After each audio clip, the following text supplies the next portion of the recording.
അവൾ പതുക്കെ അവിടെ നിന്ന് എഴുന്നേറ്റു. ബസ് സ്റ്റോപ്പിലേക്ക് നടക്കുന്നതിനിടയിൽ കണ്ട ഒരു മെഡിക്കൽ സ്റ്റോറിൽ കയറി അവളൊരു പ്രഗ്നൻസി കിറ്റ് വാങ്ങി. ഒരു ഓട്ടോ പിടിച്ച് നേരെ വീട്ടിലേക്ക്. വീടിൻ്റെ ഗേറ്റ് തുറന്ന് അകത്തേക്ക് കയറുമ്പോൾ ഉമ്മറത്ത് സിദ്ധു അക്ഷമനായി നിൽപ്പുണ്ട്. മായയെ കണ്ടതും അവൻ ആവേശത്തോടെ അടുത്തേക്ക് വന്നു. മായേ, നീ എവിടെയായിരുന്നു? ഞാൻ എത്ര നേരമായി നിന്നെ തിരയുന്നു. അവൻ്റെ വാക്കുകൾ പൂർത്തിയാക്കാൻ അവൾ സമ്മതിച്ചില്ല. അവനെ ഒന്ന് നോക്കുക പോലും ചെയ്യാതെ ഒരു കല്ല് പോലെ മായ അകത്തേക്ക് നടന്നു. തൻ്റെ മുറിയിൽ കയറി വാതിലടച്ച് കുറ്റിയിട്ടു. പുറത്ത് സിദ്ധുവും അച്ഛനും അമ്മയുമൊക്കെ എന്തൊക്കെയോ സംസാരിക്കുന്നുണ്ടായിരുന്നു. പക്ഷെ മായയുടെ ലോകം അപ്പോൾ ആ മുറിക്കുള്ളിലായിരുന്നു.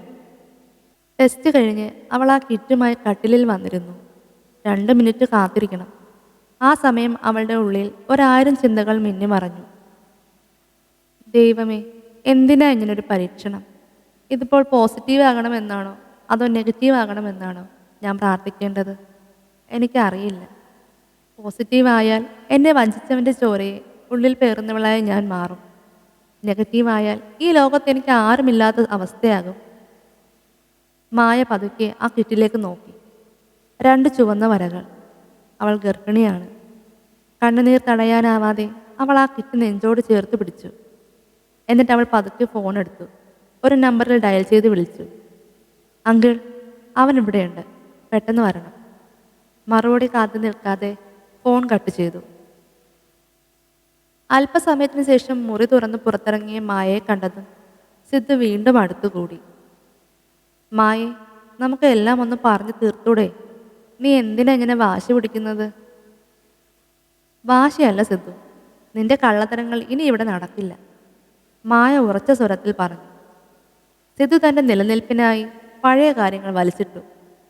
എടി മായേ, അബിയെക്കുറിച്ച് ഞാൻ ചോദിക്കുമ്പോഴൊക്കെ അവൻ നിന്റെ ബെസ്റ്റ് ഫ്രണ്ടാണെന്ന് നീ പറഞ്ഞൊഴിഞ്ഞു. ശരിക്കും അവൻ നിന്റെ ആരാ?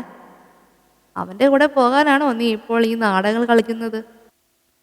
വാക്കുകൾ പൂർത്തിയാക്കുന്നതിന് മുൻപേ മായയുടെ കൈ സിദ്ധുവിൻ്റെ കരണത്ത് പതിച്ചു. എല്ലാവരും സ്തംഭിച്ചു പോയി. എന്നിട്ട് അവൾ പറഞ്ഞു, അവനെൻ്റെ ഫ്രണ്ട് തന്നെയാണ്, ഏറ്റവും അടുത്ത ഫ്രണ്ട്. ഞാൻ ഒരാളെ മാത്രമേ സ്നേഹിച്ചിട്ടുള്ളൂ, അന്നും ഇന്നും. അത് നിന്നെയാ. നീ അന്നും എന്നെ ചതിച്ചു, ഇന്നും എന്നെ ചതിച്ചു. അത്രയും പറഞ്ഞ് മായ തൻ്റെ കയ്യിലിരുന്ന പ്രഗ്നൻസി കിറ്റ് എല്ലാവർക്കും കാണിച്ചു കൊടുത്തു. ഇതാ, ഞാൻ ഗർഭിണിയാണ്. പക്ഷേ ഈ കുഞ്ഞിൻ്റെ അച്ഛനായി ഇങ്ങനൊരു ചതിയനെ എനിക്ക് വേണ്ട. അമ്മ സന്തോഷിക്കണോ കരയണോ എന്നറിയാതെ മായയെ ചേർത്ത് പിടിച്ചു. അപ്പോഴാണ് വിശ്വനാഥൻ അങ്കിൾ അവിടേക്ക് വരുന്നത്. സിദ്ധുവിനെ അവിടെ കണ്ടതും അയാളുടെ മുഖം ചുവന്നു. അദ്ദേഹം രാഘവൻ നായരുടെ അടുത്ത് ചെന്നു. രാഘവൻ നായരെ, തനിക്ക് ഇപ്പോഴും തൻ്റെ മകളെ വിശ്വാസമില്ല അല്ലേ? ഇവനൊരു ചതിയനാണ്. സ്വന്തം മകളെ വിശ്വസിക്കാൻ പഠിക്കണോ ആദ്യം? അല്ലെങ്കിൽ എൻ്റെ മകൾ അനുഭവിച്ച സങ്കടം നാളെ തൻ്റെ മകൾ അനുഭവിക്കേണ്ടി വരും. ഇവൻ എൻ്റെ മോളെ ഗർഭിണിയാക്കി വഴിയിൽ ഉപേക്ഷിച്ചവനാണ്. അവളുടെ കുഞ്ഞിനെ കൊന്നുകളഞ്ഞവനാണ്. ആ പാപം പേറിയാണ് എൻ്റെ മകൾ ഇന്നും കഴിയുന്നത്. ഇനിയെങ്കിലും ഇവൻ്റെ തനിനിറം താൻ മനസ്സിലാക്കുക. രാഘവൻ നായർക്ക് സത്യം ബോധ്യപ്പെട്ടു. അയാൾ സിദ്ധുവിനെ നോക്കി അലറി, ഇറങ്ങിപ്പോടാ എൻ്റെ വീട്ടിൽ നിന്ന്. മേലിൽ നിന്റെ നിഴൽ പോലും എൻ്റെ മോളുടെ മേൽ പതിഞ്ഞു പോകരുത്. പടിയിറങ്ങിക്കോണം ഇപ്പോൾ തന്നെ. അപമാനിതനായി സിദ്ധു പടിയിറങ്ങിപ്പോയി. എല്ലാവരും തളർന്നിരിക്കുമ്പോൾ മായയുടെ സഹോദരൻ നിതിൻ അവളുടെ അടുത്ത് വന്നു. മായേ, നിന്റെ കൂടെ ഞങ്ങളുണ്ട്, നീ പേടിക്കണ്ട, എല്ലാം നമുക്ക് നേരിടാം. എന്നാൽ ഇതൊന്നും അർച്ചനയ്ക്ക് അത്ര രസിച്ചില്ല. അവൾ ദൂരേക്ക് മാറി നിന്ന് ആലോചിച്ചു. മായ ഗർഭിണിയായതും ഇനി അവൾ ഇവിടെ തന്നെ നിൽക്കാൻ പോകുന്നതും തങ്ങളുടെ കുടുംബത്തിൻ്റെ സമാധാനത്തെയും സാമ്പത്തികത്തെയും ബാധിക്കുമോ എന്നൊരു സംശയം അവളുടെ ഉള്ളിൽ കടന്നുകൂടി.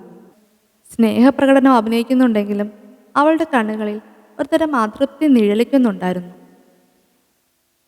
മുറ്റത്തെ തുളസിത്തറയ്ക്കപ്പുറം ആകാശം ഇരുണ്ടു വരികയായിരുന്നു. മായ ജനാലയിൽ വന്ന് ദൂരേക്ക് നോക്കി. തൻ്റെ ഉള്ളിൽ വളരുന്ന ജീവന് വേണ്ടി അവൾ പുതിയൊരു പോരാട്ടം തുടങ്ങേണ്ടിയിരിക്കുന്നു. സിധു ആ പടിയിറങ്ങി പോയതോടെ മായയുടെ ജീവിതം കോടതി വരാന്തകളിലേക്കും നിയമ പോരാട്ടങ്ങളിലേക്കും നീങ്ങി. അതൊരു വലിയ പരീക്ഷണകാലമായിരുന്നു. ഒരേ സമയം 2 കേസുകളാണ് കോടതിയിൽ നടന്നത്. ഒന്ന് നീതു നൽകിയ വിശ്വാസവഞ്ചന കേസ്, തന്നോടൊപ്പം ജീവിച്ച് ഗർഭിണിയായപ്പോൾ ഉത്തരവാദിത്തങ്ങളിൽ നിന്ന് ഒഴിഞ്ഞുമാറി വഞ്ചിച്ചു എന്നതിന്.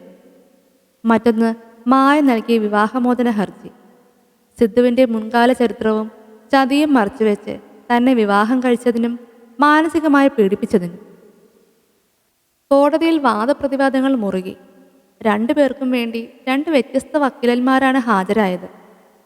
നീതുവിൻ്റെ വക്കീൽ സിദ്ധു അയച്ച പഴയ ചാറ്റുകളും മെസ്സേജുകളും തെളിവായി ഹാജരാക്കി. ഇയാളൊരു സ്ത്രീയല്ല, മറിച്ച് രണ്ട് കുടുംബങ്ങളെയാണ് ചതിച്ചത്. ഒരു പെൺകുട്ടിയെ ഗർഭിണിയാക്കി വഴിയിൽ ഉപേക്ഷിച്ച് ആ സത്യം മറച്ചുവെച്ച് മറ്റൊരാളെ വിവാഹം കഴിച്ചത് നിയമപരമായി വലിയൊരു കുറ്റമാണ്, നീതുവിൻ്റെ വക്കീൽ വാദിച്ചു. മായയുടെ വക്കീൽ സിദ്ധുവിൻ്റെ സ്വഭാവ ദൂഷ്യത്തെയും വഞ്ചനയെയും കുറിച്ച് കോടതിയെ ബോധ്യപ്പെടുത്തി. തൻ്റെ ഭൂതകാലത്തെ ഇത്രയും വലിയൊരു ചതി ഒളിപ്പിച്ചു വെച്ച് മായയുടെ ജീവിതത്തിലേക്ക് കടന്നു വന്ന ഇയാൾക്ക് ഭർത്താവായി തുടരാൻ യാതൊരു അർഹതയുമില്ല. വിശ്വാസത്തിന് മേൽ കെട്ടിപ്പടുത്തതല്ലാത്ത ഈ ബന്ധം വേർപെടുത്തുക തന്നെ വേണം, മായയുടെ വക്കീൽ ഉറപ്പിച്ചു പറഞ്ഞു. ₹1 പോലും സിദ്ധുവിൽ നിന്ന് തനിക്ക് ആവശ്യമില്ലെന്ന് മായ തൻ്റെ വക്കീലിനോട് പറഞ്ഞു. കോടതി മുറിയിൽ സിദ്ധു വല്ലാതെ വിയർത്തു. സത്യങ്ങൾ ഓരോന്നായി പുറത്തു വരുമ്പോൾ തനിക്ക് രക്ഷപ്പെടാൻ വഴികളില്ലെന്ന് അവന് മനസ്സിലായി. മാസങ്ങൾ നീണ്ട കാത്തിരിപ്പിനൊടുവിൽ വിധി വന്നു. നീതുവിനോട് കാണിച്ച ചതിക്ക് വലിയൊരു തുക നഷ്ടപരിഹാരമായി സിദ്ധു നൽകണമെന്ന് കോടതി വിധിച്ചു. ഒപ്പം മായയുടെ വിവാഹമോചന ഹർജി കോടതി അനുവദിച്ചു. നിയമപരമായി സിദ്ധുവിൽ നിന്ന് മായ പൂർണ്ണമായും സ്വതന്ത്രയായി. അവൾക്ക് കിട്ടിയത് ഒരു പേപ്പറിലെ വിധി മാത്രമായിരുന്നില്ല, മറിച്ച് അവളുടെ അഭിമാനത്തിൻ്റെ വിജയമായിരുന്നു. വിധി വന്ന ദിവസം വീട്ടിലെത്തിയ മായയെ നിതിൻ സ്നേഹത്തോടെ സ്വീകരിച്ചു. മായേ, നിനക്ക് നീതി കിട്ടി. ഇനി നീ പഴയതൊന്നും ഓർത്ത് വിഷമിക്കണ്ട. എല്ലാം ശുഭമായി അവസാനിച്ചു. രാഘവൻ നായർക്കും ഒരു വലിയ ഭാരം ഒഴിഞ്ഞതുപോലെ തോന്നി. പക്ഷെ ആ വീടിനുള്ളിൽ മറ്റൊരു പക പുകയുന്നുണ്ടായിരുന്നു. അർച്ചനയ്ക്ക് ഇതൊന്നും അത്ര സുഖകരമായിരുന്നില്ല. അവൾ മുറിയിൽ നിതിനോട് പതുക്കെ പരിഭവം പറഞ്ഞു തുടങ്ങി. നിതിനേട്ടാ, ഇപ്പോൾ കോടതിയും കേസുമായി നമ്മുടെ കുടുംബത്തിൻ്റെ പേര് നാട്ടുകാർക്കിടയിൽ മോശമായില്ലേ? മായയ്ക്ക് നീതി കിട്ടിയെന്നൊക്കെ പറയാം, പക്ഷേ അവളിനി എന്നും ഇവിടെ തന്നെയാണോ കഴിയാൻ പോകുന്നത്? അവളുടെയും അവളുടെ കുഞ്ഞിൻ്റെയും കാര്യങ്ങൾ നോക്കാൻ നമുക്ക് എത്ര കാലം പറ്റും? നാളെ നമ്മളൊരു കുഞ്ഞിനെ പറ്റി ആലോചിക്കുമ്പോൾ ഇതിന് ഭാരമാകില്ലേ? അർച്ചനയുടെ ഉള്ളിലെ കുശുമ്പ് വാക്കുകളായി പുറത്തു വന്നു.